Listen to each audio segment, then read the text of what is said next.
What's up, guys? Today I'm gonna be talking about my T-45.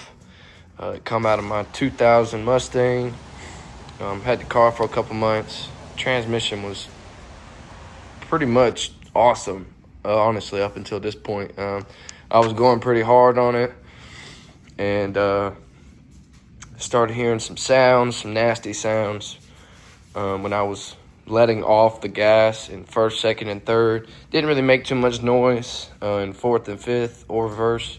But yeah, when I would go into first and I'd let off the gas, it made awful noises. Awful noises. But anyway, as soon as I heard the noises, I immediately went home, took transmission out, drained the fluid, and I have a little short on there. I'll put a picture up. It was nasty. It was full of metal.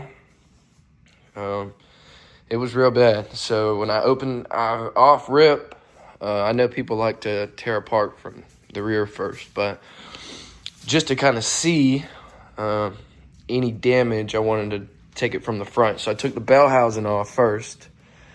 I have a picture of that. And yeah, as soon as I took the bell housing off, I saw the problem. It was my input shaft. It had completely eaten those couple of teeth up. Now, I didn't see any other damage when I first pulled it off but this. This is all I saw. And that was nasty. The bearing was fine. It probably looks messed up now from us messing with it, but yeah, so that's what I saw when I pulled this off, which is right here for y'all that don't know. It was ate up, and there was teeth. I'll see if I could find some or put a picture up, but the teeth were all throughout the entire transmission. It was nasty. If that is a tooth from the input shaft, you can see how many were missing. That's about 1.5. There's about 7 of those that were all throughout the transmission.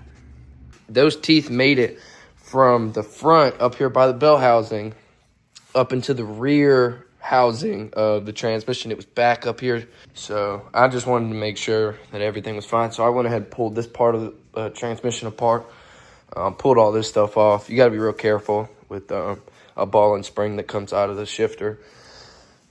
Or not shifter, it comes up under it. But yeah, I pulled this apart just to see, and it was clean. Everything back there was no chips and gears, all the synchronizers looked damn near brand new. Everything it looked new. Everything looked good. Everything in the entire transmission looked perfect except the input shaft. So I put the back half on first, just to kind of get everything going, making sure I did all this right, cleaned it up. And then I put the shifter on, made sure it went through into gears. I had it upright, so I didn't have this sealed, but I had it, all the weight was on it. Made sure it went through gears, and then I put it back down, sealed the shifter up, sealed everything in there I needed to, and then put the bell housing back on. Shimming, I forgot to mention shimming. If you put it back together and your input shaft has a little left to right movement, not a big deal. In and out, big problem. If you can move your input shaft in and out, and it's very specific because you might think that that's in and out. That's not, that's up and down. Push it in, you don't feel nothing, pull it out. If you feel anything going in and out, it's no good. It's no good, you're gonna have to shim it. So shimming, you're gonna have to get a block or something flat right here. You're gonna have to hit this flat. Make sure you do it flat. Do it a couple times on each end, and it should tighten everything up. If it doesn't, you're gonna have to take the bell housing off and figure out what you did wrong. Other than that, shimming should do it. When I put mine back on, it was loose. I did have a slight in and out, and I had a lot of up and down. Shimmed it, good. I have a little up and down movement, like I said, but no in and out at all whatsoever. So next step is to fill it up with fluid. I gotta wait a couple more hours.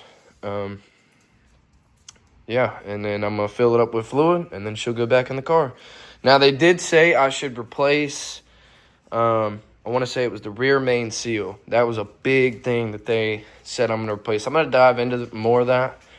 So that's it for the video, you guys. I appreciate you if you watched. If you need to know anything more that I didn't say about in this video, you could put it in the comments. I'll reply. Because I know there's a lot of stuff I left out. But if you're having to go deep into these transmissions, there's about 2 videos on YouTube that I suggest you just go and watch, study. I would say study it. So yeah, that's what everything I've done so far. I'll probably either add to this video or make an update video of when I get it back into the car. Yeah, so hope you guys enjoyed the video. Like, subscribe. Appreciate it. Peace.